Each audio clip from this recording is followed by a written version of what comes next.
मस्जिद अल-अक्सा में बदलाव किया जाना शुरू हो चुका है। चुपके चुपके मस्जिद अल-अक्सा के परिसर को बदलना शुरू किया जा चुका है।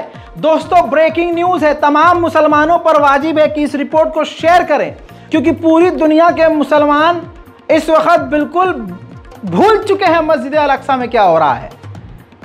भारत के मुसलमानों का तो हाल ये है, खुद अपना हिंदुस्तान में कोई भाई मारा जाए, कोई मस्जिद शहीद कर दी जाए, उनको फर्क नहीं पड़ता, लेकिन मस्जिद अल-अक्सा जो मुसलमानों का एक वक्त किबला रह चुकी है, आप ये देखिए उस किबले को भी भूल गए मुसलमान। खैर, मैं आज हालात बताता हूं कि क्या है। बेंजीवीर वो शख्सियत जिसके बारे में आप अच्छे से जानते हैं, इजराइल के नेतन्याहू की सरकार का वो सिक्योरिटी मिनिस्टर बन चुका है, इजराइल का सिक्योरिटी मिनिस्टर, और वो कट्टरवादी। उसका खुद का बयान है कि वो मस्जिद अल-अक्सा में धीरे धीरे बदलाव करना शुरू कर चुके हैं, और मस्जिद अल-अक्सा के परिसर में घुसकर यह बात कही जा रही है। यह बात 6 महीने पहले मैंने कही थी कि मस्जिद अल-अक्सा के अंदर यहूदियों की घुसपैठ अब बढ़ रही है। मस्जिद अल-अक्सा में अब वो जाकर नाच रहे हैं अपने हिसाब से, अपने मजहब के हिसाब से अब वो रीत रिवाज वहां कर रहे हैं। अब आने वाले समय में यही रिकॉर्ड दिखाकर कहा जाएगा कि सदियों से मस्जिद अल-अक्सा के अंदर यहूदी अपना ये पूजा पाठ करते आए हैं, ये मुसलमानों ने उल्टा कब्जा किया है। वही चीज होने वाली है। बेंजीवीर सामने आया है, बेंजीवीर खिंजीर की वीडियो आपको दिखा रहा हूं, जिसमें वो ये कह रहा है कि हमने मस्जिद अल-अक्सा में तब्दीली, बदलाव करना चुपके चुपके शुरू कर दिया है। שמח לעלות להר הבית, המקום הכי חשוב לעם ישראל. צריך להגיד, השוטרים, הלוחמים עושים כאן עבודה נפלאה, ושוב מוכיחים מי בעלי הבית בירושלים. כל האיומים של החמאס לא יעזרו, אנחנו בעלי הבית על ירושלים ועל ארץ ישראל כולה. ואפרופו בעלי הבית, צריך לזכור, האחים שלנו בנגב ובגליל, בתקציב הקרוב חייבים להשקיע בנגב ובגליל. ירושלים זה הנשמה שלנו, הנגב והגליל זה הנפש שלנו, אנחנו חייבים להשקיע, חייבים לפעול שם, חייבים שנהיה בעלי הבית גם על הנגב, גם על הגליל, וההתחלה הבסיס והתקציב। दोस्तों, इसके बाद आप तो शायद चुप रह जाएंगे, लेकिन मुर्दा मुस्लिम कुछ मुल्क हैं जिन्होंने बोलना जरूरी समझा है।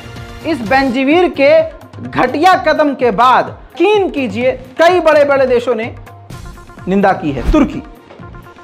तुर्की ने साफ साफ कहा है कि ये मुसलमानों का अपमान है, मस्जिद अल-अक्सा का अपमान है, और मस्जिद अल-अक्सा रेड लाइन है। इसके अलावा सऊदी अरब, कतर, बहरीन, ये जितने मुस्लिम अरब मुल्क हैं जिन्होंने नॉर्मलाइजेशन भी किया हुआ है इजराइल से, उन्होंने, तमाम लोगों ने निंदा करी है। सबने विरोध किया है कि यह गलत हुआ है। यहां तक कि इजराइल का ही पूर्व प्रधानमंत्री लैपिड ने बयान दिया है कि यह भड़काने वाला काम कर रहे हैं बेंजीवीर, इससे टकराव बढ़ेगा, हालात बिगड़ेंगे, और यह सरासर गलत है।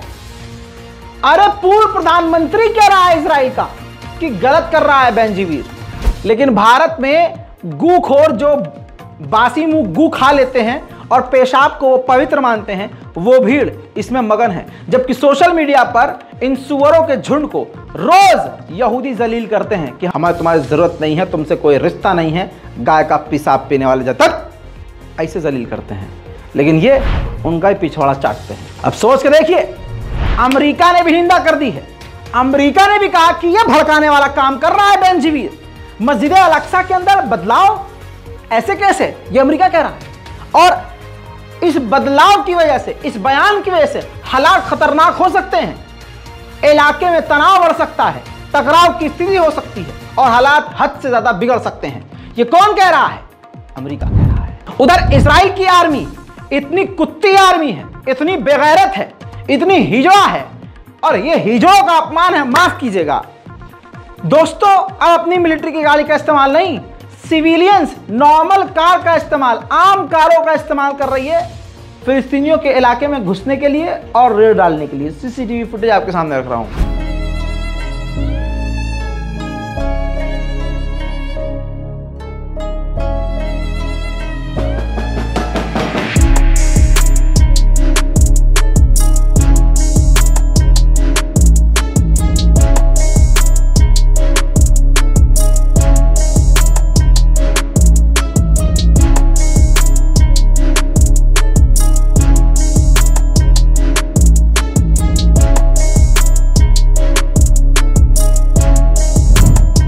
इसी तरह से फिलिस्तीनियों की गाड़ी का इस्तेमाल करके, नॉर्मल गाड़ी का इस्तेमाल करके ये घुसपैठ करते हैं और फिर वेस्ट बैंक के इलाके में इन 3 फिलिस्तीनियों का कत्ल कर देते हैं। ये रोज हो रहा है।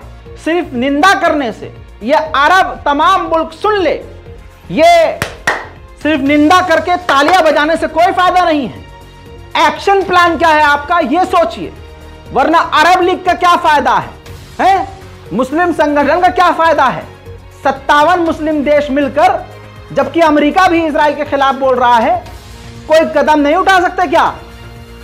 और तुम्हारी इसी खामोशी की वजह से, सिर्फ निंदा निंदा निंदा निंदा की वजह से भारत से लेकर दुनिया भर के बड़े बड़े देशों में मुसलमानों पर जुल्म शुरू हो चुका है। उधर घायलों को जब एम्बुलेंस फिलिस्तीनियों को अस्पताल ले आने के लिए लेके जा रही है, तो इजराइल की मिलिट्री उस एम्बुलेंस तक को भी रोक रही है।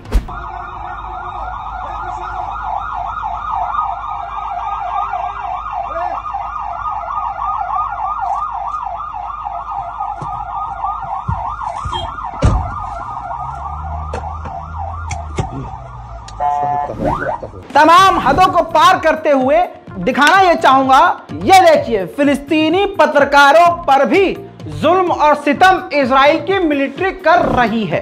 अब आपको बताऊं, सारे अरब ममालिक ने अपने मुंह में न जाने क्या फंसाया हुआ है, वहीं अमेरिका ने इजराइल के एक और मसले पर निंदा कर दी है, विरोध किया है, एहतजाज दर्ज करवाया है, गुस्सा जताया है।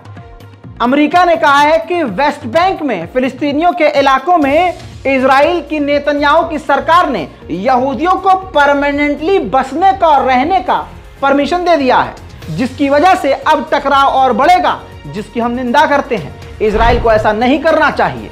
उधर नेबुलस के इलाके में, फिलिस्तीनियों के इलाके में, फिलिस्तीनियों की पूरी फसल को, खड़ी हुई फसल को जला दिया। देखिए,